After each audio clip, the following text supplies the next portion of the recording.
Notre école de foot, c'était la rue, Mhm. c'était les parcs.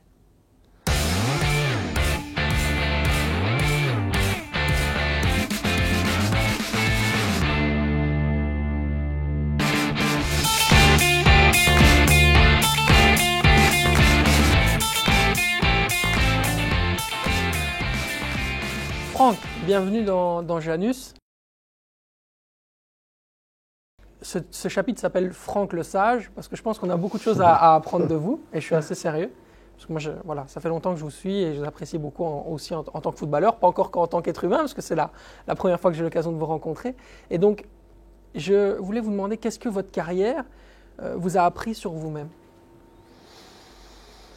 Ah, ouais, je sais pas, oui, c'est une découverte, je pense que c'est les valeurs qui m'ont été inculquées dans mon éducation, tout simplement d'apprécier le monde du foot, Carolo en particulier. J'ai eu, je pense, la chance d'arriver très tard dans la carrière professionnelle, donc ça veut dire que avant ça, les journées étaient extrêmement longues, puisque je travaillais,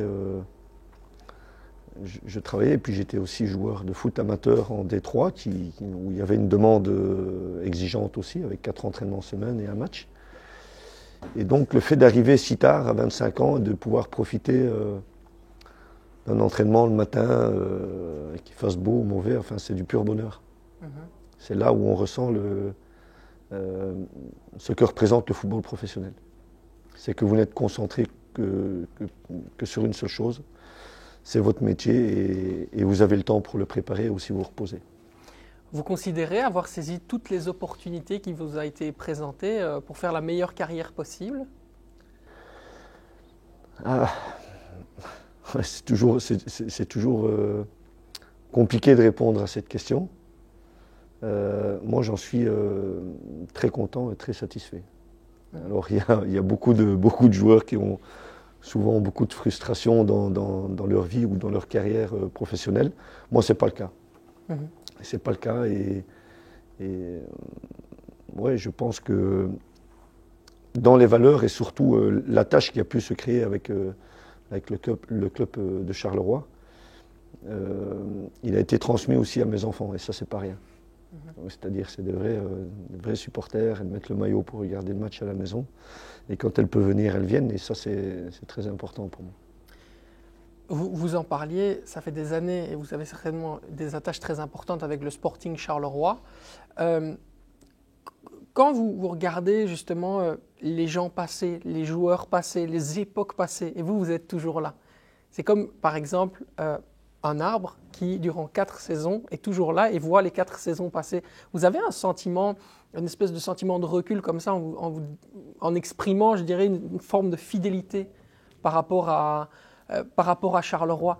Il n'y a pas un moment où vous prenez du recul et vous vous dites « Ah mais c'est incroyable, tout ce qu'on a vu, tout ce qui s'est passé, j'ai vu passer tellement d'époques. » Oui, oui et non, parce qu'il y a quand même 10 ans que j'ai vécu de l'extérieur en tant que supporter acharné, puisque dès que j'avais l'occasion, malgré l'activité professionnelle que j'avais, je venais au stade. Mais pendant 10 ans, j'ai quitté le club. Et ça, pour moi, c'était quelque chose de très important. Parce que si j'ai quitté le club, il y avait sans doute une bonne raison à l'époque, c'est que je pense que j'étais arrivé au bout en tant que footballeur et que je pense que j'avais besoin de changement. Je dirais que la tâche avec le club grandit encore avec un départ. C'est-à-dire que le manque est vraiment important et présent. Et ces 10 ans d'absence permettent aussi, quand on revient, de voir tout ce qui a été effectué pendant 10 ans. La progression du club.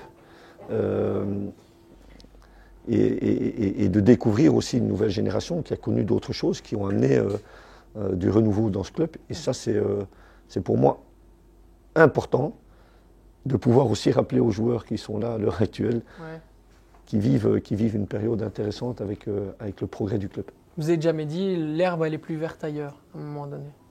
Bon, on le pense tous à un moment donné, parce que c'est comme ça, on est humain et puis on écoute aussi tout ce qui se raconte à gauche et à droite.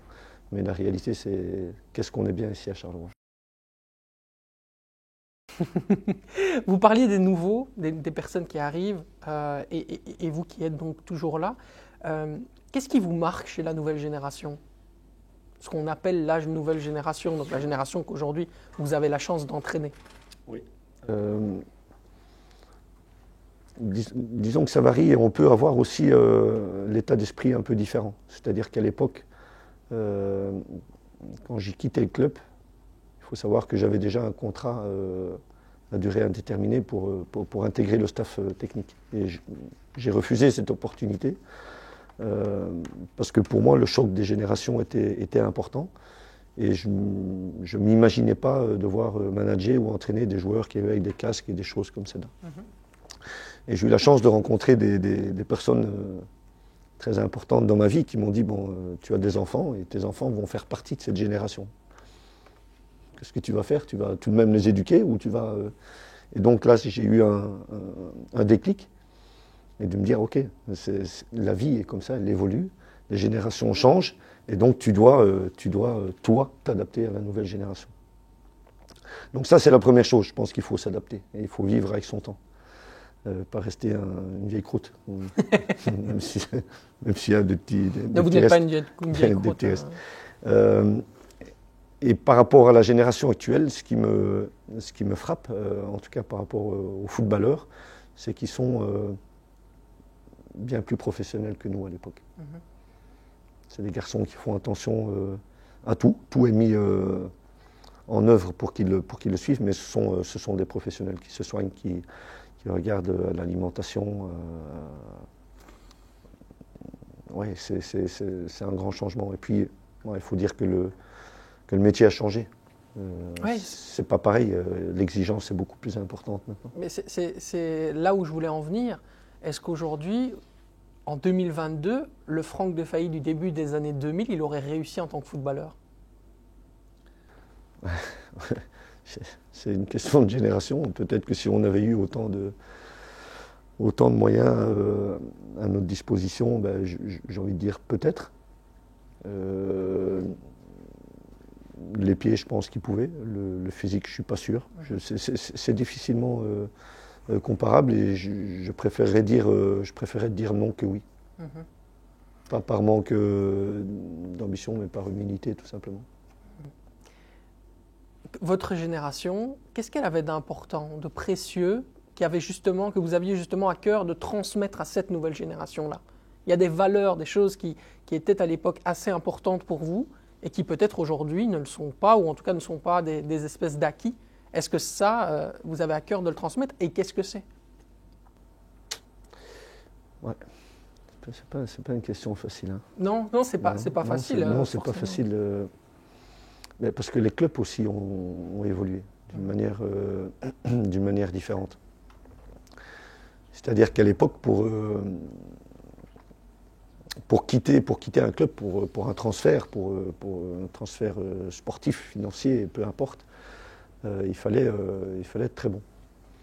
Et puis moi, j'ai fait partie de cette fin de génération où les joueurs partaient beaucoup plus facilement et où le jeune joueur était beaucoup plus considéré que l'ancien.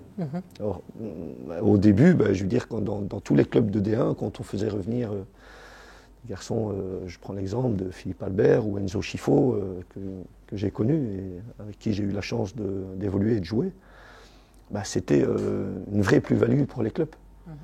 Aujourd'hui, le retour d'un joueur de 34-35 ans, il devient rare parce que ça ne rentre plus trop dans l'objectif et en tout cas dans le plan structurel ou financier d'un club de football. Donc pour moi, ce sont des choses qui ont évolué, qui ont changé. Donc je dirais ce qui manque peut-être, maintenant, c'est peut-être un petit peu cet esprit de fidélité, même si on a la chance d'être dans un club où joueurs comme Steven Willem ou Dorian de Soleil, Marco maintenant, j'en oublie peut-être et certainement, sont là depuis quelques années. Je pense que ça, c'est de plus en plus rare finalement dans le football. Donc je dirais cet aspect fidélité Je pense qu'il était peut-être plus présent à l'époque. En dehors de votre rôle et votre, je dirais, votre recul par rapport à votre carrière, je voulais me centrer aussi sur Franck, tout simplement, en tant qu'être humain. Qu'est-ce qui vous donne le sentiment du devoir accompli dans une journée ou à travers le temps, en général?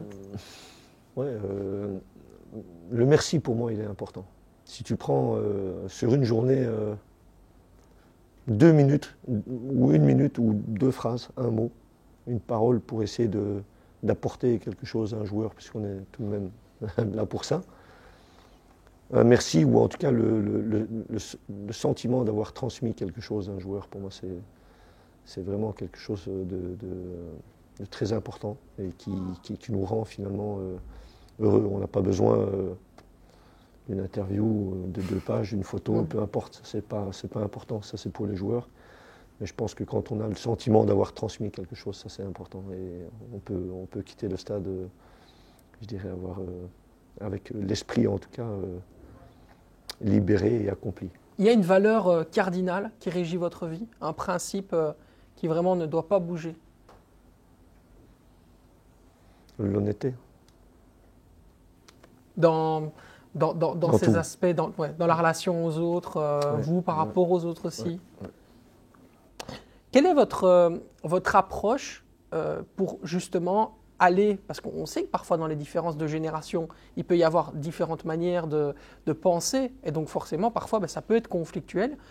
Votre manière d'approcher les jeunes générations, le message que vous transmettez, que ce soit les jeunes ou que ce soit les joueurs, est-ce que vous avez une approche particulière et si oui, quelle est-elle évidemment? Une approche particulière. Je pense que c'est la même approche pour tout le monde. Que ce soit en tant qu'entraîneur, en tant que papa, en tant que fils. Parce que finalement, aujourd'hui, je me rends compte que tout ce que je dis à mes enfants, c'est toutes les conneries que mon père me disait. Enfin, je pensais que c'était des conneries. Aujourd'hui, je les dis à mes enfants, donc ça veut dire que ce sont des valeurs réelles et qui nous font avancer. Et donc, avec les joueurs, je serai un peu pareil. Je suis pareil. Quelque part, les jeunes garçons qui arrivent, ou même les plus anciens, c'est quasiment tous peut-être mes fistons. Et donc, quelquefois, on a un peu d'exigence, et puis il a 17 ans. Quoi. Donc, on doit aussi réfléchir à cet aspect humain. Mais quoi qu'il arrive, on doit anticiper et trouver la manière de tirer le maximum de tout un chacun, quelle que soit l'attitude. Si l'attitude n'est pas bonne, pour quelle raison elle n'est pas bonne, et de quelle manière on va changer cette attitude. Quoi qu'il arrive, on doit être positif et se dire que finalement, on est là pour essayer d'avoir le meilleur de chacun et pas l'inverse. Le football a quasiment construit votre vie. Est-ce que vous serez capable de vivre sans le football aujourd'hui? Un certain nombre de semaines. Pas plus, je pense que c'est comme ça, c'est une passion qu'on a sans doute aussi vécu différemment que la génération actuelle. C'est que nous, notre école de foot, c'était la rue. C'était les parcs. On faisait 2 buts avec 2 voitures. C'est la réalité aujourd'hui dans les rues, on ne joue plus au foot. Et donc c'est depuis le plus jeune âge qu'on est dehors dans la rue à jouer au football. Et donc, le ballon, c'est une vraie passion. Ouais. Je pense que c'est le meilleur message de fin. Le ballon, c'est une vraie passion. Merci à vous. Voilà. Merci.